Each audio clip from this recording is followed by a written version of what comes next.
Okay, now we're recording. Okay, we're there. Thank you. This is a totally new thing now. Go ahead.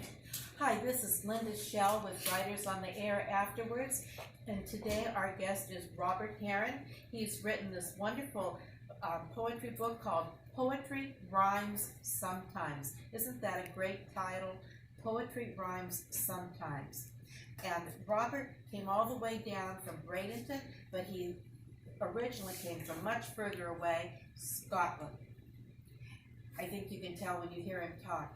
And Robert, would you please tell us how long ago and when you got started in writing and anything else you want to talk about? Sure, yeah. You tend to find that folks from Scotland like to write poetry as well as fiction.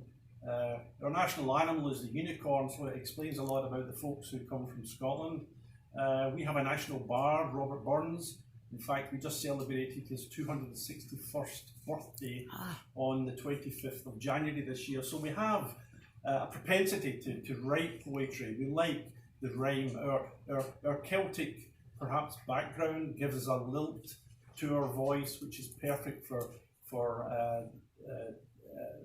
writing and for reading poetry. I started writing poetry many years ago, and when coming to America in 2001, I would attend open mics where I lived at that time in Maryland, and I just loved the whole aspect of reading it. It's much better to listen to the poet read his work as opposed to read it. You can get a lot more meaning from listening to the poet himself or herself reading it. As well as poetry, I'm also a fiction writer. I dabble in all of the genres, and these can all be checked out on my blog, which I started last year.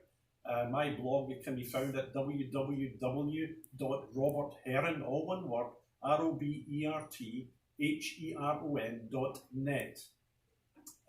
And there you can read all of my short stories and my parts of my full-length novels.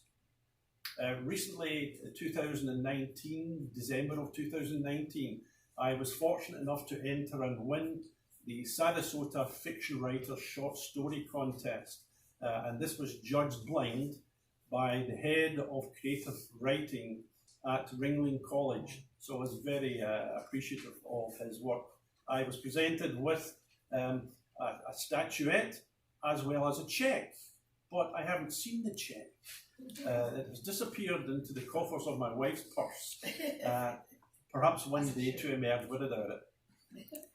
We're going to invite Mrs. Heron to come read what she's written. She's found that I'm sure that we're very low key here. And I want to make sure everyone is hearing Robert spell his last name. It's Heron,